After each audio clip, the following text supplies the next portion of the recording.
Mummy, क्या हो गया मम्मी? सब ठीक तो है ना? आपने अचानक से ऐसे मुझे फोन करके बुलाया। हाँ अंजलि, ठीक है सब। मैं तो मम्मी टेंशन में हो गई थी। मुझे लगा कहीं आपका बीपी ना बढ़ गया हो। तबीयत तो बस बेटा ऐसे ही रहती है। बस तभी तो कुछ फैसले किए हैं मैंने। जा ऐसा कर, मेरी अलमारी में एक पेपर पड़ा है, जाके उठा के ला। हाँ जी मम्मी, लेके आती हूँ।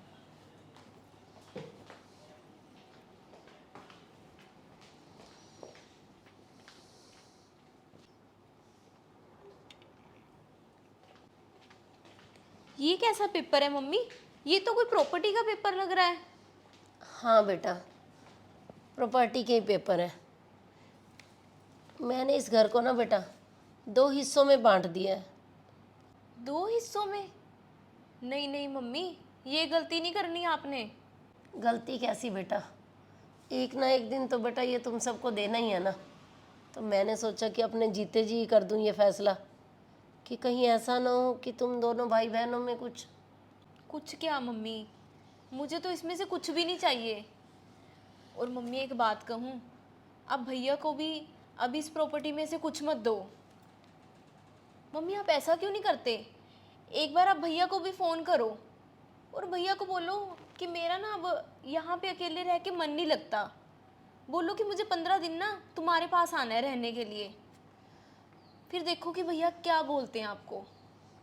अरे अंजलि, तू तो ऐसे ही शक कर रही है तेरे भाई पे। अरे उन्होंने माना कि कभी कुछ बोला नहीं है मुझे कि मम्मी आ जाओ यहाँ पे। पर ऐसा थोड़ी ना है कि मेरा बेटा मेरे से प्यार नहीं करता। चल तू कहती है तो मैं अभी कर लेती हूँ फ़ोन। देखना, फ़ोन उठाते ही यही बोलेगा कि आ जाओ मम्मी, आपका मन है तो। अरे उसे क्या दिक्कत होगी मेरे वहाँ जाने से। ले अभी करती हूँ फ़ोन।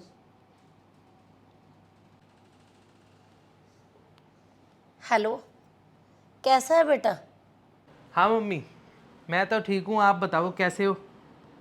हाँ हाँ बेटा, मैं भी ठीक हूँ। बेटा मेरा ना यहाँ पे मन नहीं लग रहा।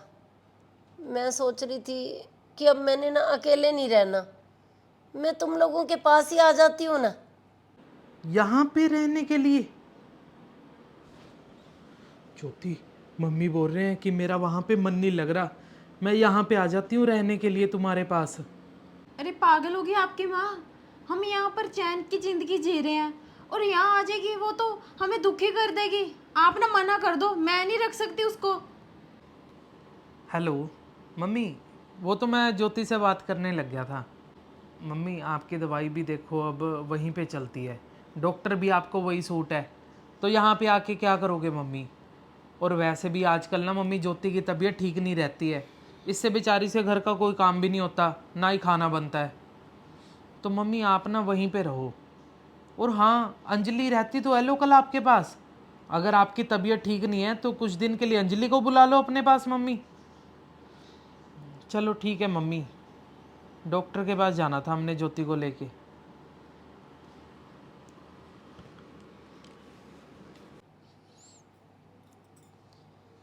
देखा मम्मी आपने?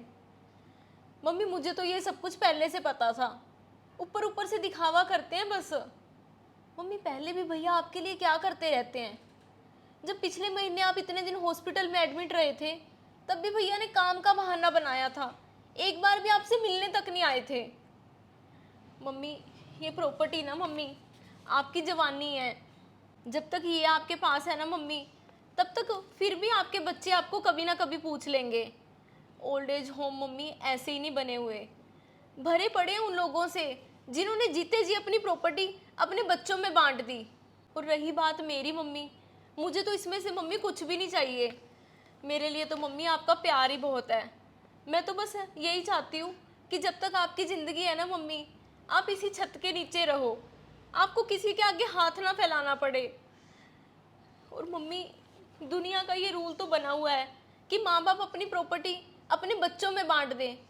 पर मम्मी को ये क्यों नहीं बताता कि प्रॉपर्टी अपने बच्चों में बांटने के बाद माँ बाप किसके हिस्से में आएंगे? तो यही सवाल है आज का दोस्तों, कि प्रॉपर्टी बांटने के बाद माँ बाप किसके हिस्से में आएंगे। अरे जब कई बार माँ बाप दोनों में से एक व्यक्ति इस दुनिया को छोड़ के चला जाता है ना, तो दूसरे से बच्चे सिर्फ यही चाहना रखते हैं, माँ हो या बाप, कि वो जल्दी से प्रॉपर्टी बांट दे। और उसके बाद जो माँ बाप रह जाता है अकेला, उसकी जिम्मेवारी किसकी होती है दोस्तों? जिन लोगों ने प्रॉपर्टी से हिस्से के लिए कितनी बार अपनी बहनों के साथ, भाइयों के साथ या अपने माँ के साथ बोलना बंद कर दिया है, तो कम से कम वो ये सवाल तो बताएं, इस सवाल का जवाब तो दें कि उन्होंने उस माँ बाप के लिए किया क्या होता है। उनकी जिम्मेवारी कोई निभाई है? उनका सुख दुख कोई पूछा है? कभी उनको दवाई पूछी है? कभी उनका खाना पूछा है?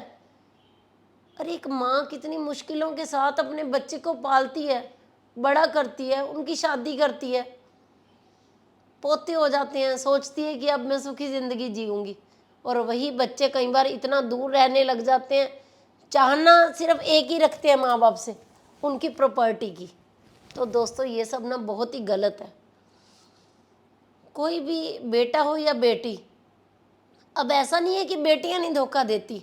अभी थोड़े दिन पहले मैं एक सत्संग सुन रही थी, तो उस गुरुजी के पास ना एक बेटी छोड़ने आई थी अपनी माँ को।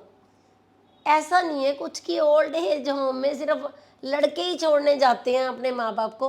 कई बार लड़कियों की भी चाहे मजबूरी लगाओ या वो माँ बाप के लिए सोचती हैं कि फर्ज ही हमारे भाइयों का होता है, ये सोच के लगाओ। तो उस बेटी ने अपनी माँ को वृद्धाश्रम छोड़ के गई उन गुरुजी के पास।